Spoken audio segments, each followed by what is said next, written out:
Across Israel, there are thousands of girls that are being lured into relationships with Arabs and brought into Arab villages, sometimes tortured, sometimes held against their will, creating environments for them that are abusive and stuck for the rest of their lives.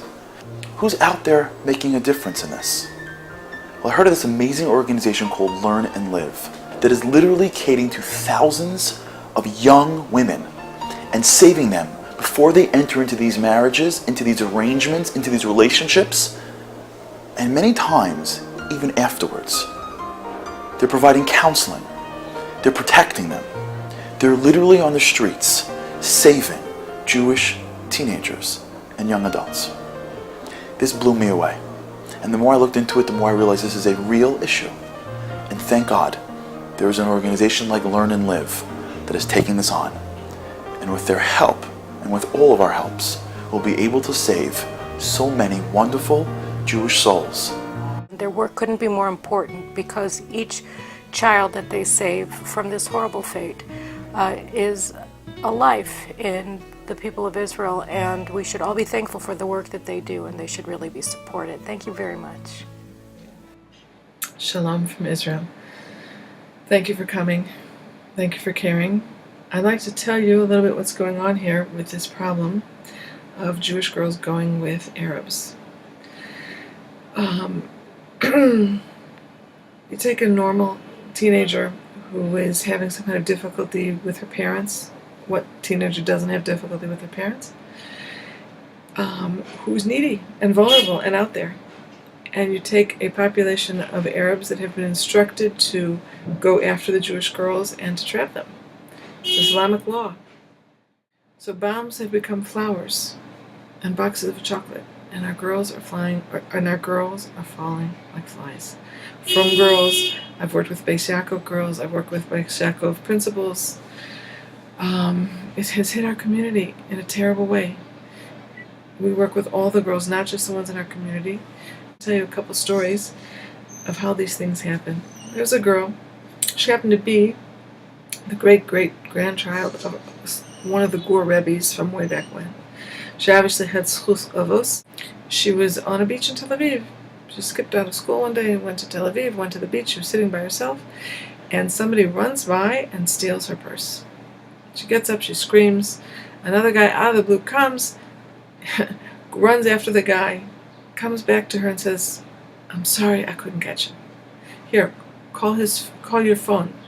Take my cell phone and call your phone." Sometimes they throw that by the side.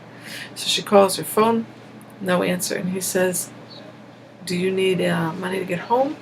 Do you need a ride? Can I help you with anything? You need to use a phone?"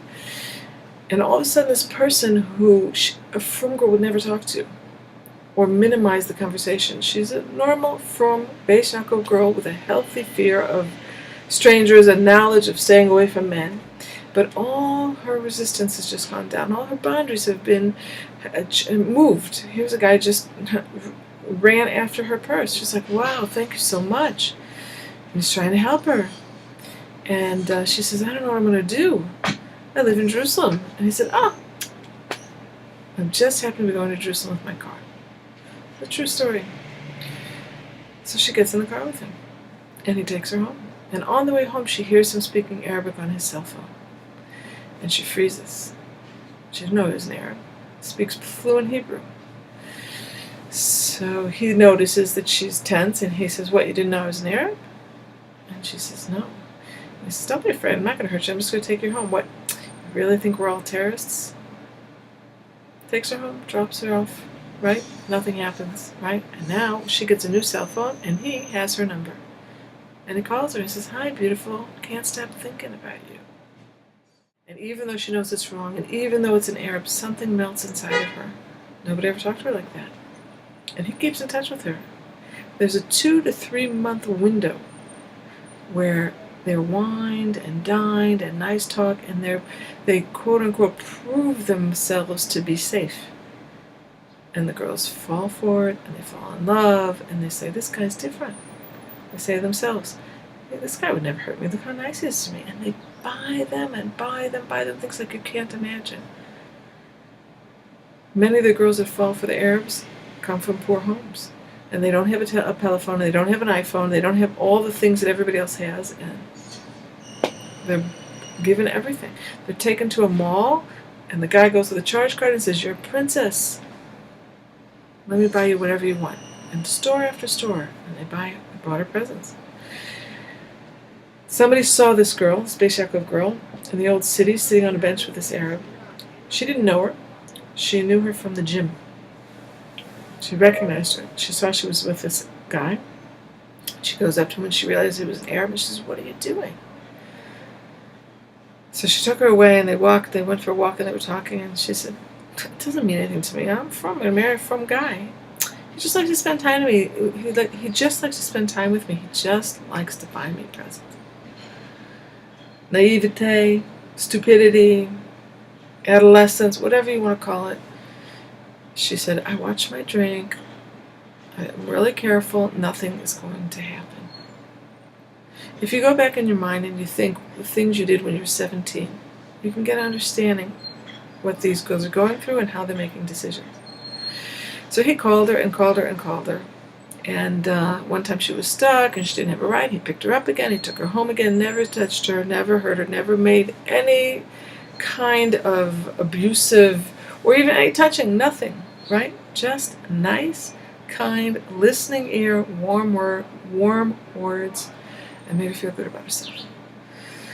So this girl saw her on the bench in the old city, and she brought her into us. And we spent hours with this girl, and hours and hours and hours. And I had to promise her I wouldn't call her mother. I said, "I won't. I'll talk to you. I won't do anything without your permission." And we couldn't get anywhere. She said, "No, you don't understand. It doesn't mean anything to me. Nothing's going to happen." Right? So she promised me she was going to watch her drink and she wouldn't get into a car with him again.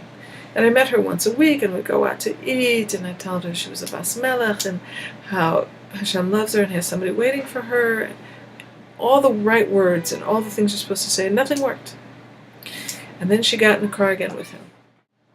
If it was your daughter, what would you do? Where would you turn? These daughters, they're Hashem's daughters, they're our daughters. We can't look at these girls that they're not ours, they're ours. The founder of the organization said, if it was your daughter, you wouldn't sleep at night until you got her back. Should we do less for these girls? First of all, if nothing else, no, there is a war going on. They're after our girls.